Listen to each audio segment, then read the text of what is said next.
You're listening to Trek FM. Want to join in the conversation and share your thoughts on this episode? Join the Babel Conference, our listeners' discussion group on Facebook. Just type BABEL into the Facebook search field, and we'll look forward to seeing you there. This is Steve Sansweet of Rancho Obi-Wan, and you're listening to the 602 Club.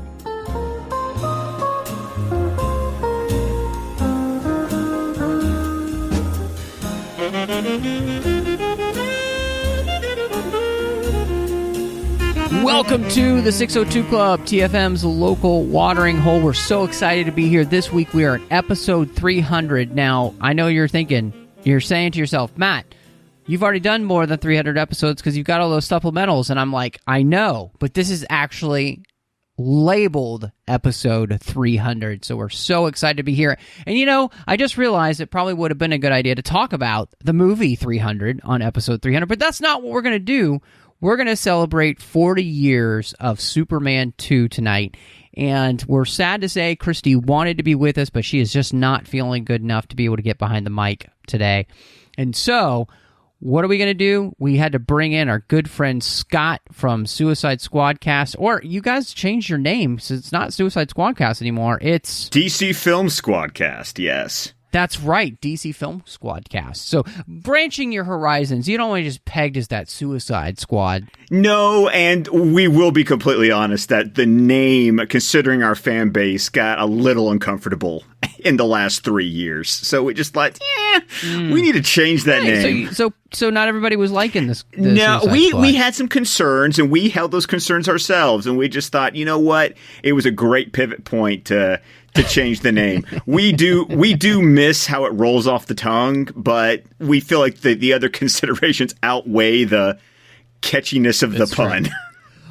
Although it might be worth coming back to once The Suicide Squad is released, because, man, that movie looks pretty legit. That movie, I will admit, DC Fandom made me go from, I'll go watch it because I have to, okay, I'm interested. That was one of those movies that Fandom made, like, the biggest difference for me. It was like, never mind. I will withhold judgment at this point.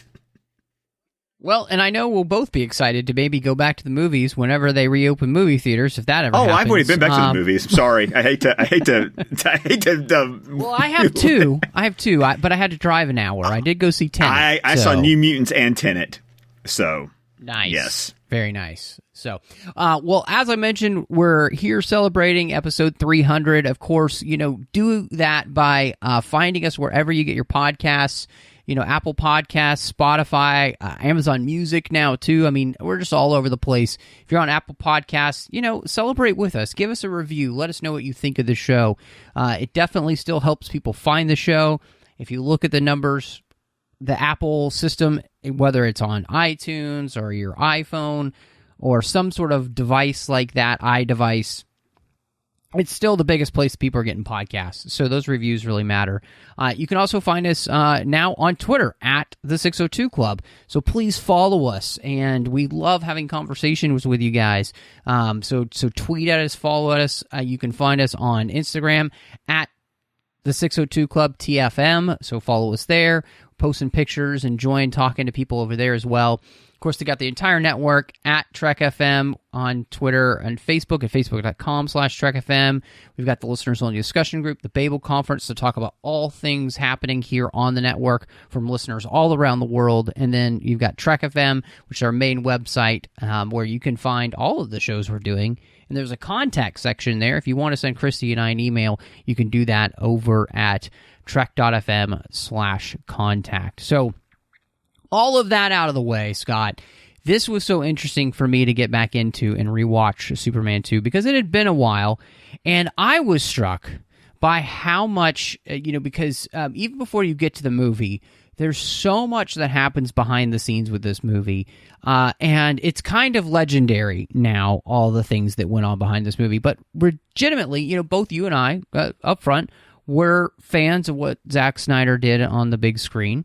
With the DC superheroes, especially, with Man of Steel and Batman v Superman, Dawn of Justice, Ultimate Edition.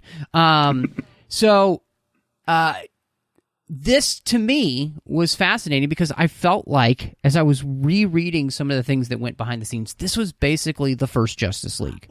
Like, this is the first movie where everything that can go wrong behind the scenes with a director and the producers goes wrong, and it shows in the film. Yes. I mean, that was kind of the funny thing that when, for the last 3 years, through Justice League and the release of Snyder Cut movement and all of that, I just felt like I had a primer on how this all goes wrong, because since 2001, I had been so steeped between commentaries and behind-the-scenes documentaries, and then back in 2005 when the Donner cut of Superman 2 was finally released. I mean, it felt like deja vu. I've done this dance. Like, I know how this works. Right. I mean, I even feel like that's why, Zack's version of Justice League even gets the nickname the Snyder Cut, because of Superman 2 being called the Donner Cut when it was finally released. Yeah, no, I think you're absolutely right. It made absolute sense to me that this would be a thing to which people would be, looking back on, because, it's one of those things, and this is fascinating too, because I feel like this is maybe one of the first times in cinema history where you were filming movies back to back. Mm-hmm. Yes, and not even back to back. And again, it might be at the same time. Like at the same time. Yeah, because of Brando and Hackman. Donner had a certain window, so he had to make sure that whatever period of time he had, he was filming their scenes for both movies, concurrently, because he only had them for this long. Yeah, and that's the thing that was fascinating to me, because as they get a little bit behind schedule, they quote-unquote go over budget, even though Donner says he never got a budget list from the Salkinds. They basically just tell him, look, you know what? Stop filming 2, just focus on 1. We're just going to get that done. Yes. And at that point, they've already shot 75% of 2. Like, they've got most of the movie. Yes. Well, it also helps that when Mario Puzo originally wrote the screenplay, Superman 1 and Superman 2 was one movie. I mean, that was how it was originally written. It was a giant screenplay, and it just got to the point that they were like, they found a stopping point to go, here's where we can chop this into 2 separate movies. Because it's also famous for how the ending for Superman the movie, Superman 78, turning the world back, was supposed to be the ending for Superman 2. Superman 1 was supposed to end on a cliffhanger. So when this decision was made to stop filming on 2, let's just get 1 done, because we need to hit that Christmas release date for 78, that was when the decision was made to take the really cool ending from 2 and slap it on 1 with kind of a, we'll worry about 2 later. We just need to get 1 done.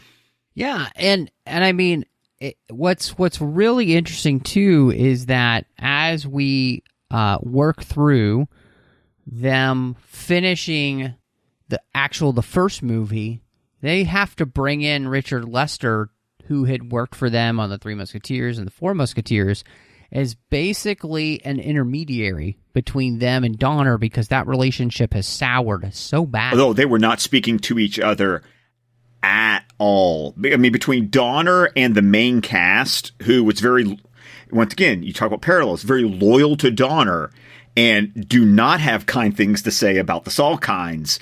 I mean, basically, if there was going to be any communication, Lester kind of got... You feel bad for Richard Lester, because he kind of became not only the intermediary, he was kind of the punching bag. It's like, it's like when you're kid, like when someone doesn't want to talk to you and like they make their friend talk to you instead. That Lester was the friend in the middle. He was the telephone between the Salkinds and Donner. Yeah, and that's the interesting thing. In fact, when Donner gets the information, a telegram telling them he will not be needed again, how do they tell him? By telling him that his friend Richard Lester is taking over. Like, that's the wording, is like, we got your friend taken over. We're good. We don't need you anymore. Like, how awful was that? Oh, my God. It's just terrible. There was an interview with Donner where he talked, I mean, it was Donner, or if it was Margot Kidder, or someone, or maybe even Tom Mankiewicz, that said they truly believe that the only reason the Salkinds felt comfortable enough to cut Donner off was because Superman 78 was such a success. They truly believed that if Superman the movie had bombed, they would have forced Donner to finish Superman 2 just out of spite. Now, once again, that's someone's opinion about it, but you can imagine them going, good, we made our money, we're good, we can basically afford to cut you off. Yeah, and I mean, I think it makes sense because you have this movie that's huge, and you know that at this point in time, you're really just going. I mean, you're going to just get people back into the theater. They want to. This movie's so big, you're going to want to see more Superman, and so they don't have anything to worry about. But what's really interesting, before we even get them, this was fascinating to me because I didn't know this bit of trivia, that they actually asked Guy Hamilton of James Bond fame to come in and take over the directorial reins of Superman 2 before they decide to get Lester, because Lester was already working on another film at that point, and they didn't think he'd be able to make it. And that fascinated me because I was like, oh my gosh, Guy Hamilton. You know, I love his Bond work, but I'm trying to imagine exactly what it would look like for him to do Superman 2, and might have turned out better, because what he did with Bond was give Bond that mythos, that feeling of gravitas and like cool. And I'm kind of wondering if he might have just been a better choice in the end anyway. You know, if he had actually, you know, taken the job, he was unavailable. And so by the time they're ready to film, or at least start refilming things for Superman 2, Lester's available and they just go with him. Well, and that's also the interesting part with Superman 2 was when we give out the statistics that Superman 2 was already 75% done, that doesn't even cover the fact that they had to reshoot stuff that Donner had shot just so they could get past DGA rules to put Lester's name in the directed by credit. Because if Lester had just finished the remaining 25% of the film, Donner's name would still have to appear on the movie, and the Salkinds were vindictive enough that they just wanted to completely remove Donner's name off it entirely, even though they do end up using entire scenes that Donner shot. They were able to replace enough of that 75% that by DGA rules at the time, they were able to slap Lester's name on the movie. Which is so weird, because as you watch the movie, there is this kind of back and forth between and the whole fun thing, honestly, of watching this cut is to be like, okay, which scenes are Donner's and which scenes are Lester's, you know? And it's easy to tell, I think, Lester's work. You know, Lester's work is, and he even says this was fascinating to me, that, you know, Donner had really wanted to create this mythos, this very grand, glorious, mythic feeling for these characters, and really create kind of an epic film, and that wasn't him at all. You know, he was quirky and wanted to play around with what he called unexpected silliness. Oh, he did it. He did it. Yeah. And so I think that's really interesting as you watch this movie, is you can really see Lester's fingerprints all over the place, in the places that he plays up the things that are, I think, you know, personally, in Donner's version, he just exemplifies by 1,000. Right. You know, he doesn't know when to rein off like the jokes. He doesn't know when to rein off the silliness and the weirdness, and it just it was really fascinating to me to see how, I mean, you can really just see the way that Lester's fingerprints are all over this movie, and the way that he makes it in his image. And I will say, it's the same way in Justice League. You can see Joss Whedon's fingerprints all over that movie, the theatrical release, because it's just it truly is. I mean, well, as you were saying in the beginning, we have this blueprint for how this goes because we had seen it before. Well, and also Donner's cinematographer had passed away after Superman 78, I believe. And so there's also, like what we talk about with Justice League, even the way it's shot, there's a quality to the stuff that Donner shot. There's that cloudy, almost dreamlike quality over any shot. Like you can just tell just based on the film quality, like the film, like the physical film itself and the lighting. You can tell Donner shot that because he shot it with his cinematographer. And then when you see things that Lester shot, it's so flat and it doesn't even have the palette that those Donner shots have. So it does become that game of, yep, that was a Donner shot, that was a Lester shot. Well, and part of that, too, is that he brings in his own cinematographer. He has to change the set designer because John Barry had collapsed on the set of The Empire Strikes Back. So that's different. And they don't... And this is the other thing, too. This is what makes, I think, Lester's work, and I do feel sorry for him in some way, is that they just don't really have the money to go back and reshoot a bunch of these scenes in the same way they would have with the original film. Mm-hmm. So because of that, we're never in New York City. We're always on a back lot, and everything else just doesn't look like it has the money behind it that they had put into the original Superman. I mean, even the effects are not very good compared to the originals, which is weird to say that the sequels' effects are worse than the originals' effects. Yes, because normally sequels are always bigger, better, like, or at least, you did great with the first one, so we give you even more for the second one in hopes that you'll make more money with the second one. I mean, that's just, that's normal movie Hollywood logic. But basically, when you threw all your money into the first production, where you were already planning on filming 2 movies at one time, you think you would have used some of those profits from 78 when you wanted to go back and redo number 2. And I guess that's just not what the Salkinds had in store. And you watch more documentaries about the making of these movies, and the Salkinds are most definitely, they are painted as the villains of this production. That's normally what ends up happening. Even in the documentaries that the Salkinds themselves are even included, they don't even come off well themselves. Well, and one of the things I thought was really interesting, and just kind of as a representation of one of the scenes in which they had thought through, and it was originally in the script.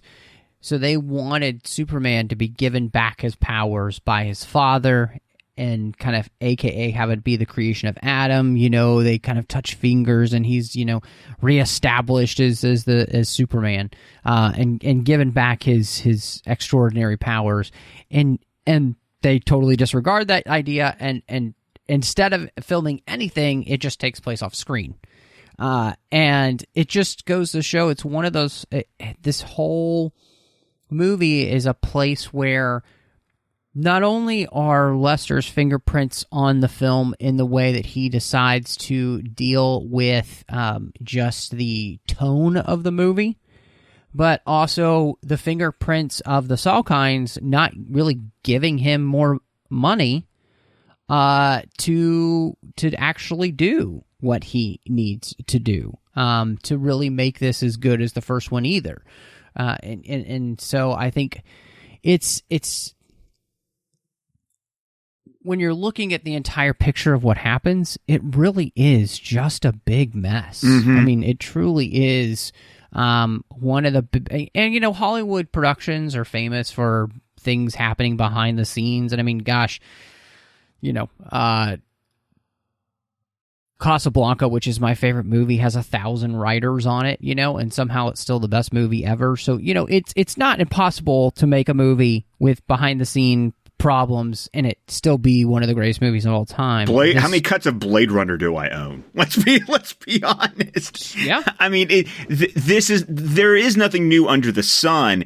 This is just one of those situations where I guess it's just one of the most famous examples of what happens when you play musical chairs with your directors in the middle of production and late production. Mm-hmm. And I felt like this just became that, like, the Donner Superman 1 and 2, just until recently, it was the poster child for what happens when the producers just don't care for the director and just broom him out.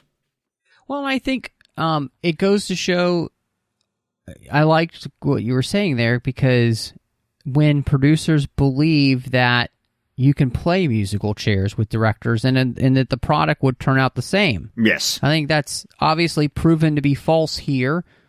It's obviously proven false in Justice League. And I'm sure there's other examples of that elsewhere.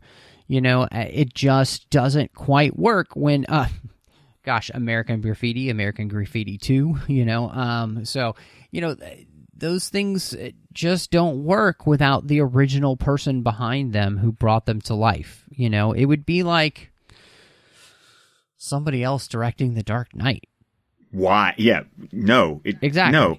And it really does make you appreciate, because really we're just talking about the theatrical version of Superman 2. We're not really talking about the Donner cut this evening, but it really does make you appreciate the thought and care that Donner did put into Superman 78 when you see what got released for Superman 2.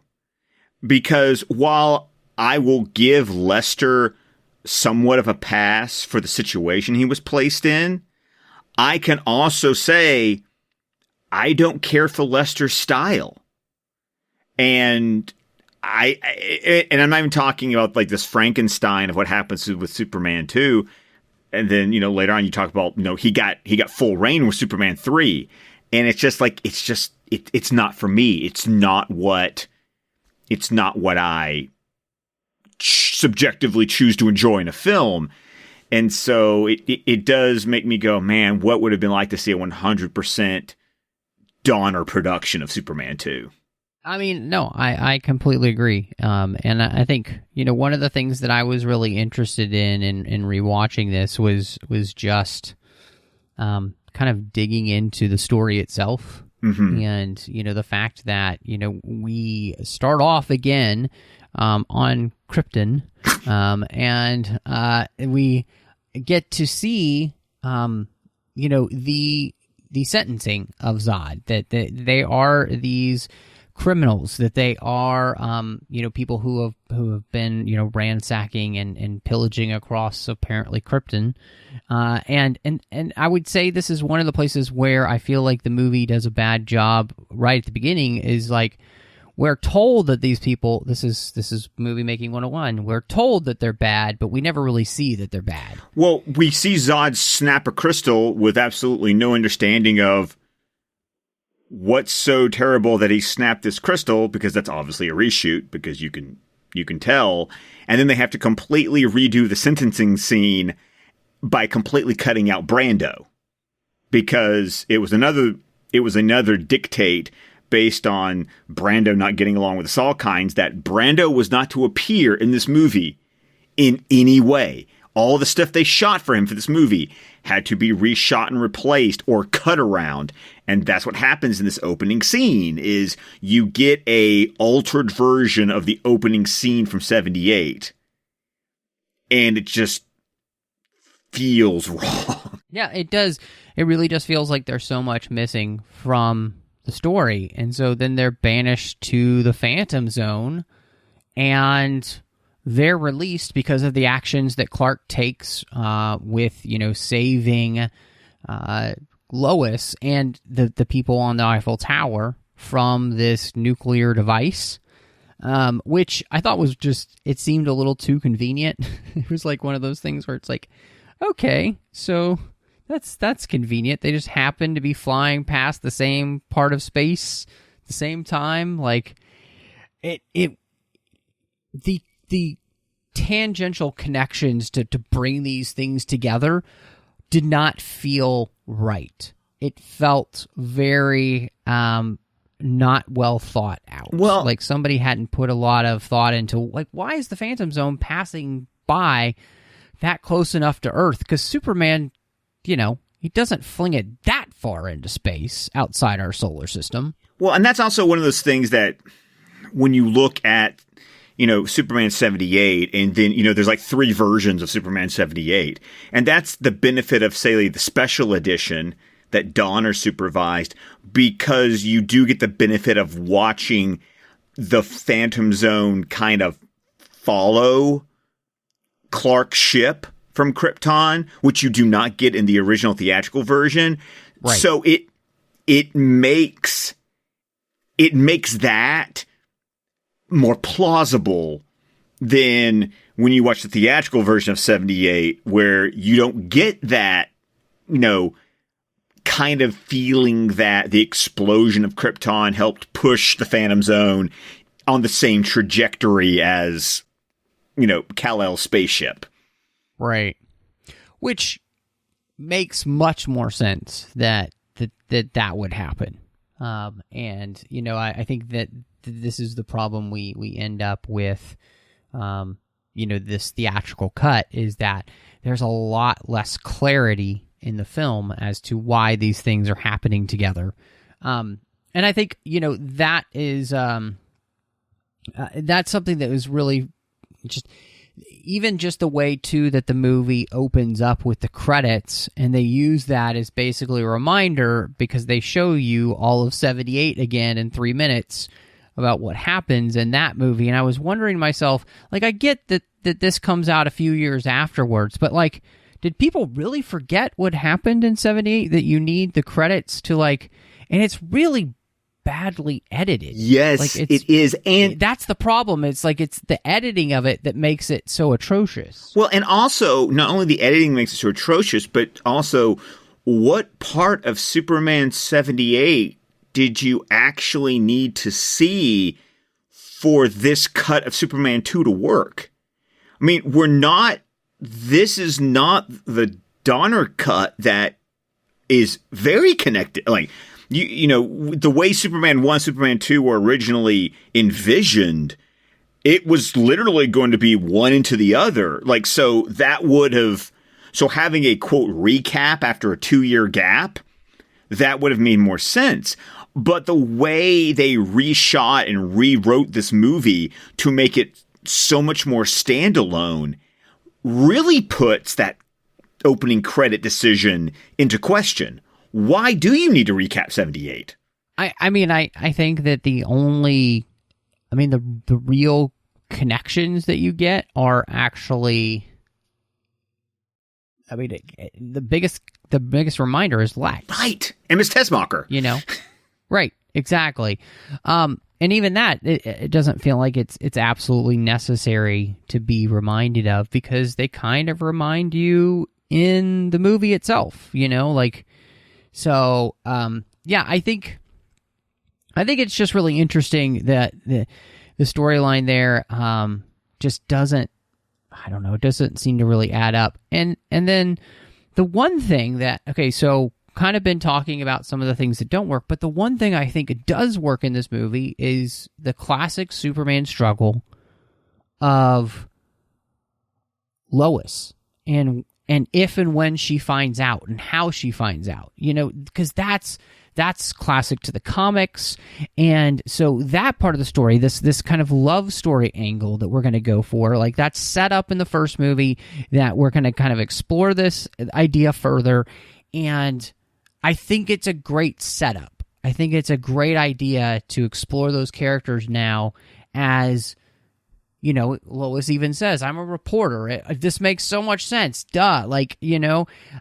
So the fact that they go there here in this movie to allow her to figure it out and everything, I think is a fantastic way to kind of create this part of the movie. Well, and also that not only do they go on the journey for her to figure it out, but that he then like brings her in, like the idea of her going to the Fortress of Solitude and becoming more of a, I mean, she still has to go through some damsel in distress stuff, but she gets to be more actively involved than she ever got to be in 78. Yep. So at least where the story was going, there was supposed to be some good progression for Lois between 1 and 2. Right. No, absolutely. That she kind of gets more to do, and I mean we see that too in the beginning of the film where she's more active. She's pursuing the story. She's putting her life in danger, and it's not just because Superman's going to come and save her. It's just because she's going to go out there. She wants to win the Pulitzer Prize. You know, like she's a go-getter, and you know, so you've got all that, which I think is not necessarily a bad way to start the story. I think to me, you have that goodness, but then with what we kind of add to Superman here, the movie adds things to the mythos of Superman, and it's really interesting. So staying on specifically the Lois section, I don't understand why we decide that Superman must become immortal to be with Lois, other than we need him to be depowered for a little bit for reasons. And for me, this is where I have to be very careful, because this is one of those changes they make in editing between the theatrical version and in the Donner cut. And I hate, and I feel like that's not what we're talking about tonight, so I hate bringing up the Donner cut, but only to say the sequence of scenes, the sequence of events that occurs as originally envisioned, make more sense than I feel like it does in this theatrical version, which really leads to the issues that you're bringing up. Because in this movie, it feels like the reason that Superman really wants to be depowered is because he doesn't want to be in the super friend zone. Mm-hmm. Like, that's his main motivation. I don't want to be in the super friend zone with Lois. I want to be with her. So I'll put the entire world at risk from who knows what's going to come. I'm going to give up my powers forever so I can be with Lois. And it's like, one of the things that we end up adding to Superman is an ultimate selfishness. Right. But also a selfishness that doesn't seem to have the lesson that needs to get learned from it. Because something that was originally in the script is, once again, that great sense of Jor-El teaching Kal-El a lesson. That you're going to, because, Jor-El gives him those looks. He's telling him he's screwing up, and it's like, you got to learn from this. There's things you still need to learn. And I feel like that when you remove Brando, when you take Jor-El out of the narrative, you take away the gravitas of, yes, Superman's making a bad choice, but you don't have the person there telling him, you're making a bad choice. This is not what you're here for. Because we've seen in movies and in television and in comics, Superman making bad choices every once in a while. But it's always made crystal clear that it's a bad choice and that there's a lesson to learn from it. And the stakes aren't there in this cut of the movie. It's just like, I'm gonna do it. Oh, it didn't work out. And then I immediately go back and get my powers and everything's okay. Without the sense of, did you learn your lesson? Did you understand what it means to be you, to be a hero? Which exists in another cut of the movie, but does not exist in this cut of the movie. Yeah, I think, that's the thing that that is so frustrating about watching the film, is because, again, allowing Superman to just go easily get back his powers And then the only thing he gives up at the end is by super memory erasing kissing Lois, which is the weirdest, power Superman's ever had, other than the one where a mini Superman could cut him out of his hand, I think. That was a weird one. I have to admit that was a weird one in the Silver Age. Yeah. But the amnesia kiss, I've always, and even then, even the amnesia kiss, that scene doesn't have the gravitas of feeling like he's actually giving something up. Like, I don't get the sense of loss in that scene. Right. Because once again, that was a reshoot. They went back and rewrote and reshot that entire scene, and it just doesn't play the way narratively it's intended to play in the overall story between 1 and 2. Yeah, and it the thing about it that really doesn't end up working for me is that the movie never does a great job of explaining why can't Superman be with a mortal person just because he has powers. Like there's no other thing than like his mother telling him, no, you have to be mortal. Why? Like that doesn't make any sense. It just doesn't make any sense. So, and there's all sorts of gross reasons I could come up with. This is a family show, so we're not going to talk about those. The other things that are very interesting here to adding to Superman, a cellophane S. Oh. He can pull an S off of his chest and wrap somebody in cellophane and disable them for a while. I did not know that about Superman, Scott, but apparently that is a power that should never come back. No, the cellophane S. No. I got a little Chicago there going, cellophane, Mr. Cellophane, should have been my name. I mean, it's just like, okay, good to know that. I also particularly do not enjoy I'm going to magically teleport all around this Fortress of Solitude. And what was that? And not only could he do it, the Phantom Zone criminals could do it too. It's like, where did this come from? Like, suddenly everyone has super teleporting / hologram mirage powers. And we had seen holograms earlier in the movie, but it didn't make it look like that. It was like the Fortress of Solitude creating holograms for Superman. Right. Yeah. Like we had seen Lex do. It's weird. It's one of those times where you're like, either you're embracing the Silver Age where you're just making up powers as you go along, or what you have is we've written ourselves into a corner because once again, this entire sequence is reshot and rewritten and reshot without the original people involved. And we're just making stuff up because who cares? No one knows the source material. No one's going to know this isn't really a thing. We just need to write ourselves out of a corner. Well, and I mean, you make a good point there. In the 80s, the geek culture didn't exist as it is today. And the amount of people who would have known the source material the way that so many fans do today would not have been the case. Comic book fans were a much more segregated part of the society, and the amount of people that were actually reading comic books, and they were probably much younger. So people like yourself and I who have read a lot of the source material and have studied the source material and are like, do research and all that. That's not something that would have existed. One, because they didn't have the internet just to be able to go look it up, and and they would have go look in specific issues, and so.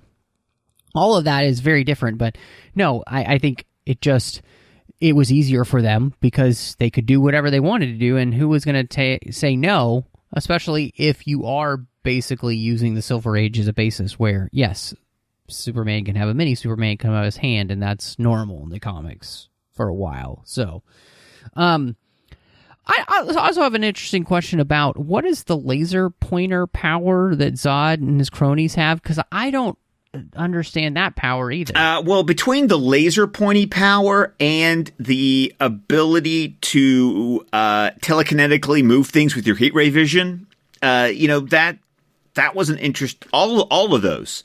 The Phantom Zone criminals, apparently, I guess the Phantom Zone just gave them a whole additional set of powers. Like, if we want to headcanon this, I'm like, man, you spend 33 years in the Phantom Zone. Apparently some weird things happen to you, even more so when you get exposed to yellow sun. I don't know. Apparently. It's like, it's like they were on a special diet in the Phantom Zone, and then when they came out, the yellow sun did even more things to them. Yeah, I like that. That makes sense. Yeah. And I do have to say, I think that the end of the movie, making Superman and Lois murderers at the end, and then having Superman beat up a trucker when he gets his powers back, may be the most antithetical things to Superman on the planet, because they legitimately have Superman and Lois murder them, send them to their deaths, and basically laugh about it. Yeah. Now, and before somebody wants to bring it up, yes, I'm fully aware of the deleted scene that exists somewhere where they're frozen in ice and floating away from the floating away from the Fortress of Solitude at the end of the movie. But the only thing I'll say is it's not in the movie. Based on what's actually on screen that makes it in either version of the movie that's been released, whether it's theatrical or the Donner cut, no, they fall to their deaths into the dark pits of the Fortress of Solitude, as far as I'm concerned. And that's after they've been depowered. That's the part that gets me. They don't even have their powers anymore. I'll give Non a pass. He's the idiot who tried to fly after being depowered. That's on him. But Zod and Ursa, no, you took them out after they didn't have powers anymore. I know, you could have just, arrested them at that point. Yeah, I mean, we're not running into a Man of Steel problem here where there's no way to depower Zod, and so is the only choice to snap his neck. Okay, right? So, no, you could literally just arrest them, like you're going to do Lex, and put them all in prison. Because at this point, they're no more than mere mortals. Mm-hmm. And so, the fact that, again, like Lois punches Ursa, and she falls in, and it's basically done for a laugh. It's like, okay, I see. Murder is cool. And what's fascinating is, people always get on, like, Batman and not saving Ra's al Ghul, and it's like, I'm not going to kill you, but I don't have to save you. And that's basically the move that Superman pulls when, Zod falls backwards. Like, he doesn't go to save him, And so I just think it's kind of funny that people kind of hold these movies up in this high echelon. You got the characters doing the exact same things. Yeah, I know. And boy, they don't like you pointing that out at all. So I'm just... Yeah, this will probably be our lowest rated episode. Anyway, So the other thing, as we were talking about the story here, one of the things that really surprised me as I was rewatching this theatrical cut was what I termed the Lex problem. Yeah. Because the fact that we're not going to bring Hackman back to do any reshoots really hurts his effectiveness as a character in this movie, so that he's almost useless. Like, you don't need him in the movie. In fact, you could have reorganized this entire movie to have never had Lex in it at all, and probably made the movie better, because you wouldn't have been wasting time on a character you don't really need in the movie. Because he's just not... Let me put it this way. Superman Returns uses this idea so much better than Superman 2 actually does, because Lex is legitimately the key to that film, and what he's doing with the crystals, whereas here, he's just not needed. No, I mean, here's the thing, which is so weird to say, because, I mean,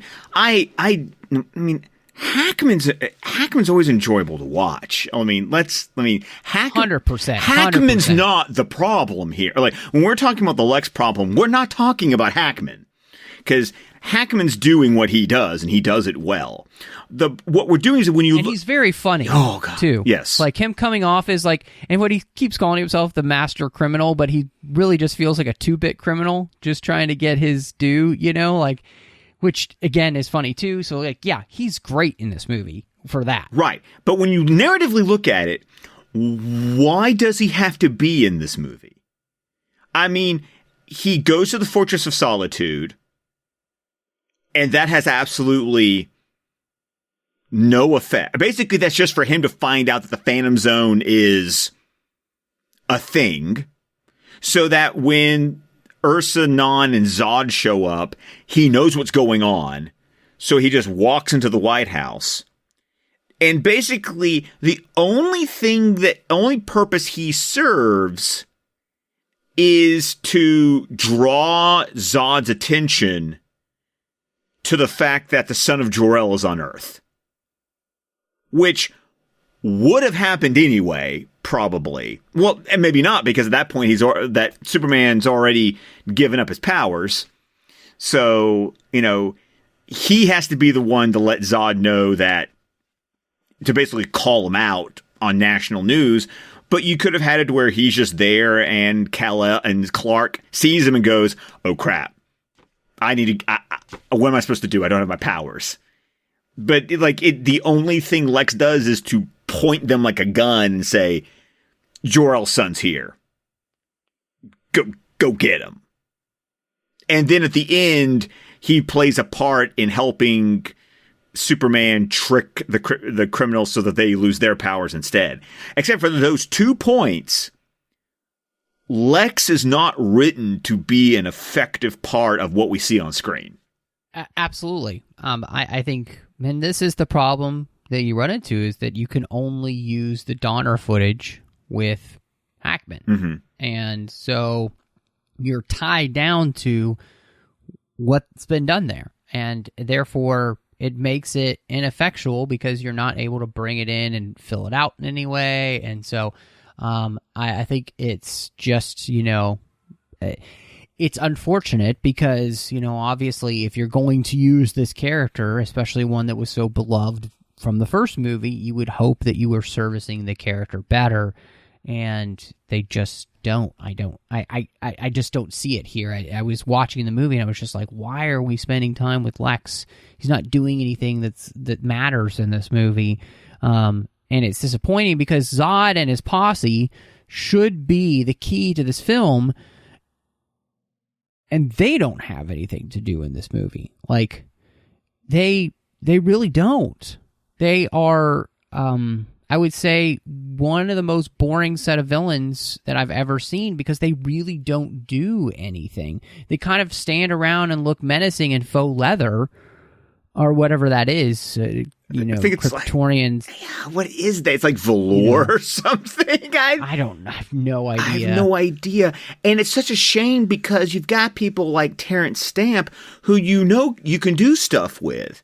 But I think that's also something you're dealing with where when we talk about that 75% of Superman 2 was originally filmed and you still had 25% to go, unfortunately, that 25% was most of them. Like, their part of the movie was what still needed to be filmed. So what we're seeing, and what makes it on screen, is almost pure, because, there's still some stuff with Lex, but anything that's got the Phantom Zone criminals and doesn't have Lex involved is almost 100% Lester. And so then we can go, well, this is why they're not compelling or threatening or interesting.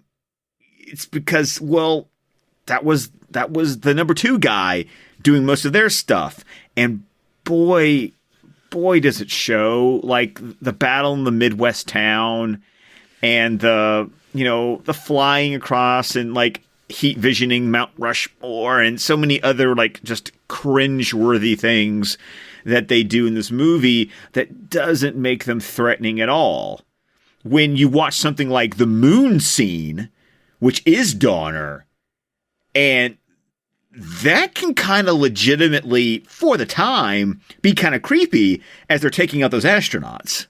Absolutely. Like, you get this menace to them. Yeah, you get this, honestly, this kind of super creepiness to them. And instead, what you get with Lester is them running into Clifton Jones for some reason from the James Bond movies. So apparently Superman and James Bond are in the same universe. Interesting. And yeah, the scenes, it just doesn't work. Like, why are they beating up a small town in the middle of nowhere? It doesn't make a lot of sense. It just, and it's not really menacing them beating up farmers, you know, and those kind of things. And the way, like, what is with the blow scene where they're just blowing people away in the city of Metropolis? Oh, you call it the blow scene. I call it the wind tunnel. I always call it the wind tunnel scene. Yes. I mean, let me just put it this way. It blows. Yes, it does. Because, you know, for the time, there's actually parts of that Battle of Metropolis fight that for 1979, 1980, absolutely. Like, legit, like, yeah, like, okay, you have the limited technology. You literally just invented the technology for some of this stuff like 2 years ago. So I'm going to give you a pass on that. But you get stuff like the wind tunnel scene, and you're like, no, you're throwing a bus around. You're throwing cars around. You're throwing them into billboards. Work with that. Work with that. That's good. Don't just stand there and, you know, for the gag of going on for like, what feels like 5 minutes of... It goes on, I think, at least 2 minutes. And on screen, that's a lot of time. It's a very lot of time. And once again, it's very telling that when you watch the other cut of this movie, that's gone. You know, it's always very interesting when you pay attention to what doesn't continue into the other cut of this movie. I think the thing that's fascinating is we just don't really get any good explanation as to any of their motivations, and part of that is because we do have to cut out Brando from the beginning, so you've taken away the animosity that they would have against the son of Jor-El, and by doing that, their like anger and frustration at this character is diminished. I mean, really, he's just the only thing standing in the way of them ruling the planet, which they don't even have fun doing, ruling the planet. They're just literally sitting in the White House in the Oval Office bored. It's like, at least show them doing something evil and fun, you know? But they're absolutely bored. And I think it just, and let me say this too. The makeup job on them also doesn't make them look menacing. It makes them look pale. Emaciated.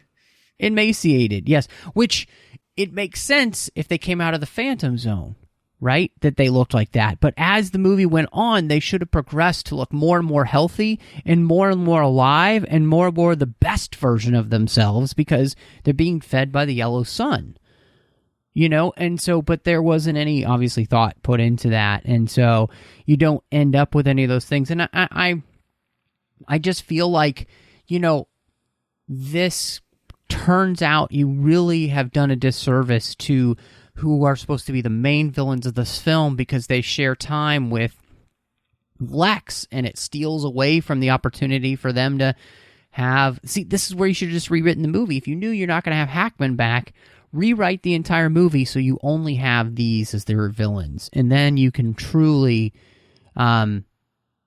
use that beginning scene. You know, you can really make them something that's fearful and scary, and give them dimension and depth, but they never really do any of that. And I think they just come off as cookie cutter bad people who are mustache twirling and want you to kneel, but like, okay, that's not really that scary. Right, and you know that there was a vision for them that was more than that, because the whole point of them existing at the beginning of Superman 78 is obviously to set them up here. Like, that's the arc of the film as originally envisioned, is we introduce them at the beginning of the film so that they can show up at the end to kind of be that ultimate threat to Superman.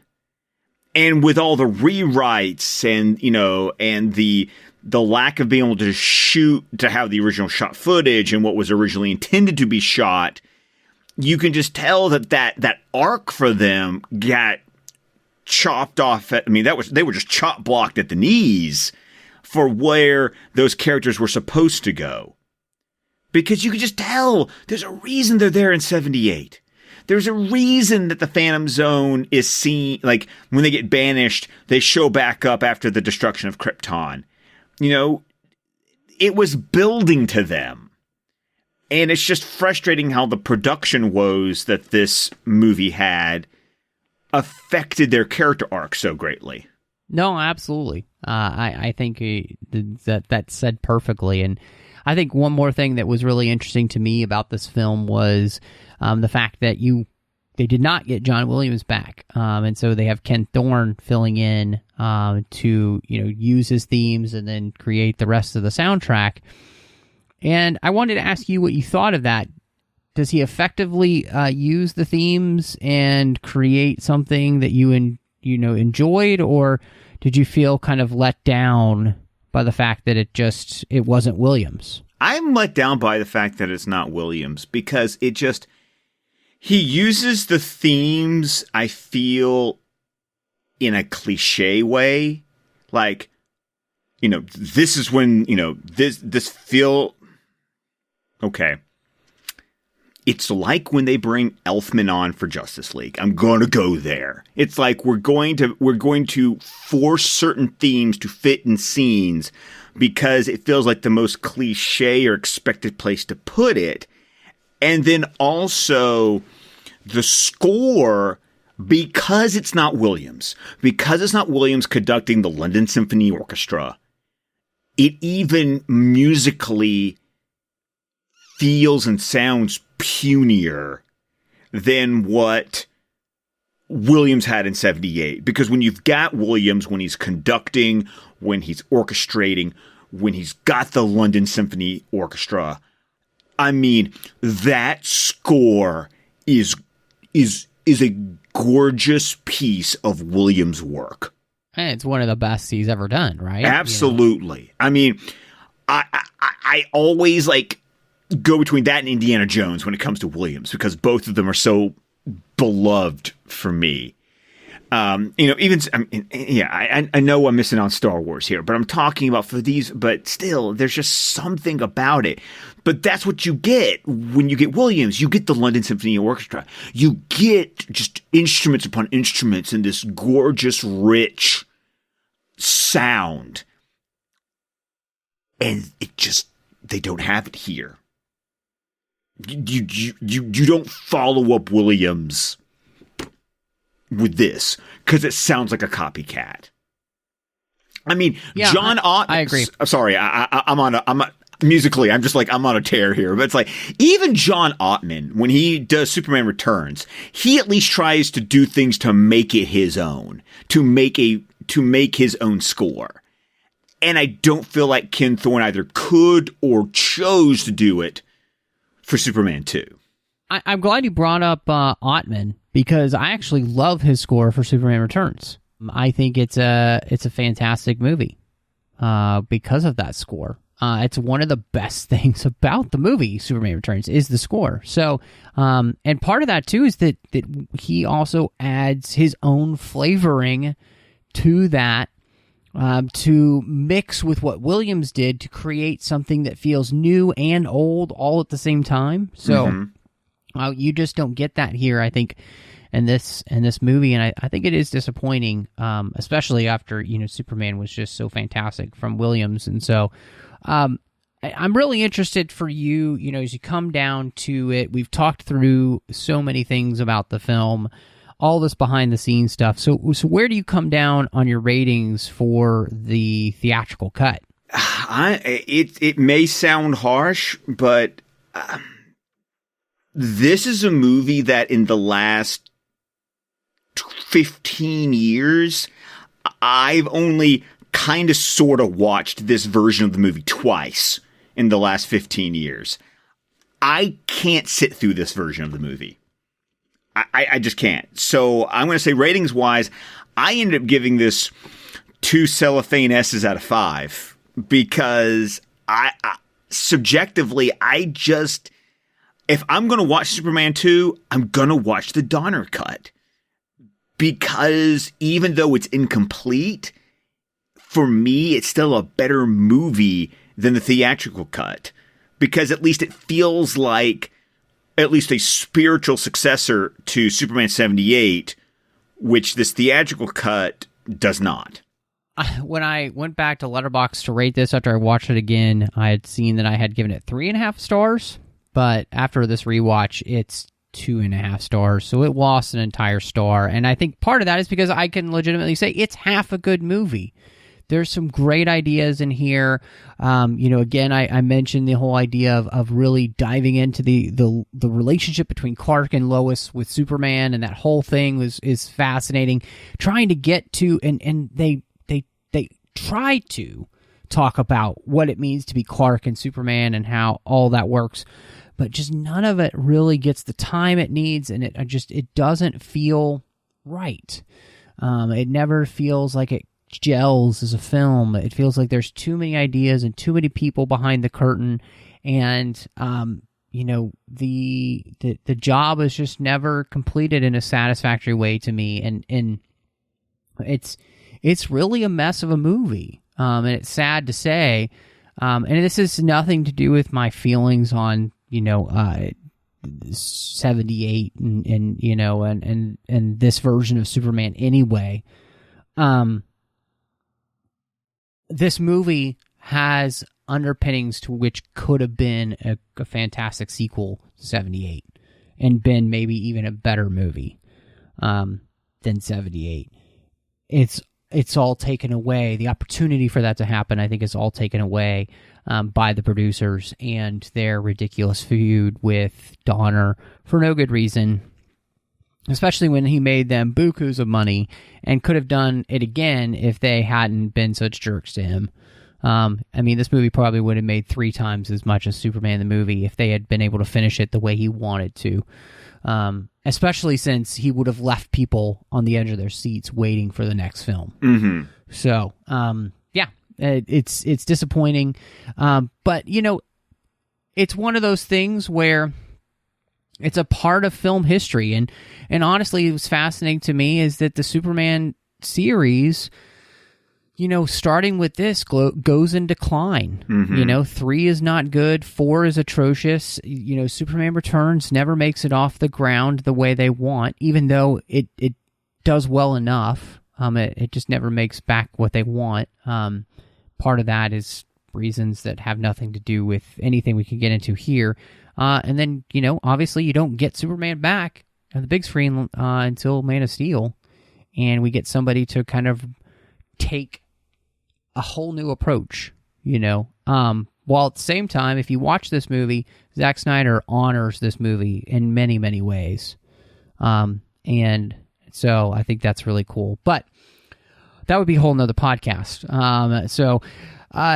Scott, normally we do recommendations for everybody, and so I'm wondering what you might want to recommend to everybody. Oh man, the problem is I've got a book recommendation, I've got a television recommendation, and I've been struggling about which one to give because they're both really good.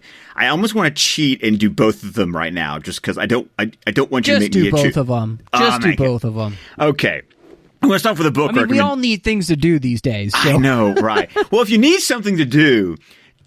Today, I just finished the 17th book in my favorite fantasy series, which was Battleground by Jim Butcher, which is a novel of the Dresden Files. It is the 20th anniversary of the release of the series for the first book. And to celebrate, he released 2 books, book 16 and book 17, 2 months apart. One in July and one last Tuesday. And if you're not familiar, the Dresden Files basically imagine a wizard who works as a PI in Chicago. It's told in the first person. So it's like you're reading an old Raymond Chandler detective pulp novel, but then you throw in wizards and werewolves and vampires and fairies and, all the mythology, and it is just popcorn. So when I say there are 17 novels as of this month. There are 2 short story collections. There's even graphic novels, and it's all canon.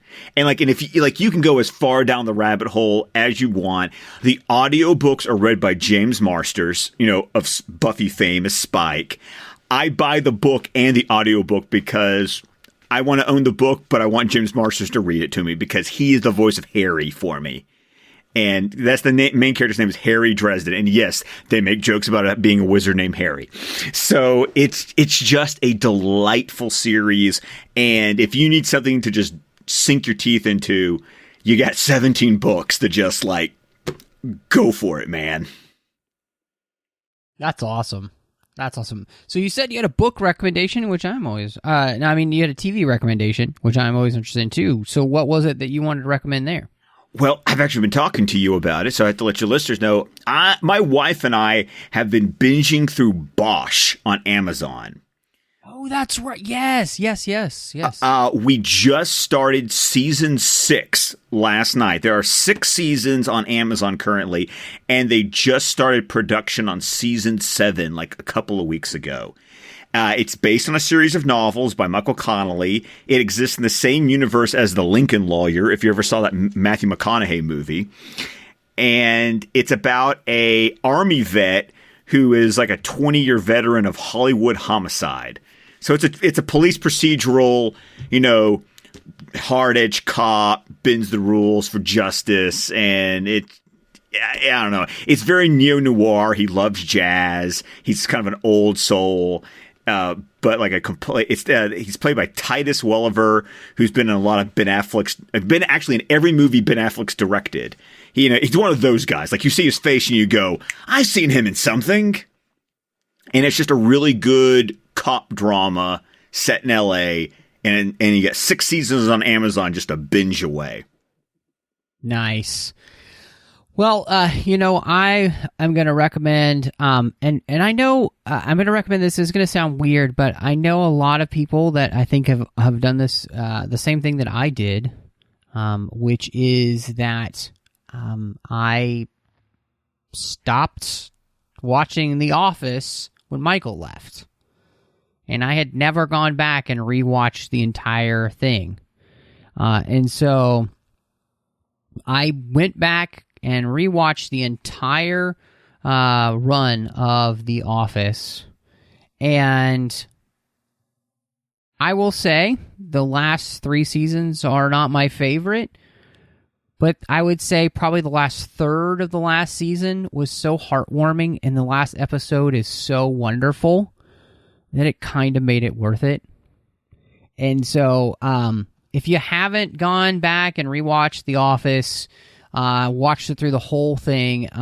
It's going to be leaving Netflix this year, so it's definitely worth checking out. And again, man, that last episode, regardless of what I thought of those last 3 seasons without Michael, was so heartwarming. It's so wonderful, and just brought all the warm feelings to my heart. So, yeah, I'm going to recommend The Office. And maybe you've seen it a million times, just go rewatch the finale again, because it's so good. So, but Scott, it was fantastic to have you back here on the show to talk about this for our 300th episode. So thanks for celebrating with me.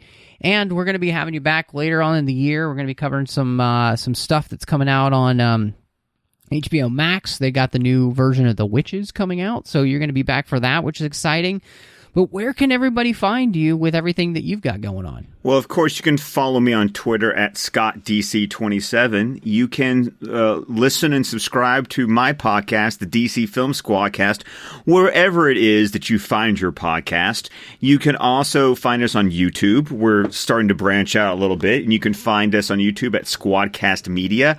And that is also where you can find the entire network of shows at squadcastmedia.com. Well, and you could find me on Twitter, Instagram, Letterboxd, and Faro under the name MattRushing02. You can also find me here on the network doing Literary Treks in the Orb with Chris Jones. One is about the books and comics of Star Trek, and the other is about Star Trek Deep Space Nine. I'm over on the Nerd Party Network, 2 shows there. One is called Owl Post with Drea Kaufman, as we talk through one chapter of Harry Potter at a time. We're in the middle of the Deathly Hallows right now, and it's so exciting. And then, of course, doing Aggressive Negotiations, a Star Wars podcast with my good friend John Mills, is we are talking about Star Wars each and every week. It's so much fun. We're going through a commentary series right now for The Mandalorian as we wait for Season 2, so check that out. But thank you so much for joining us, and y'all come back down here.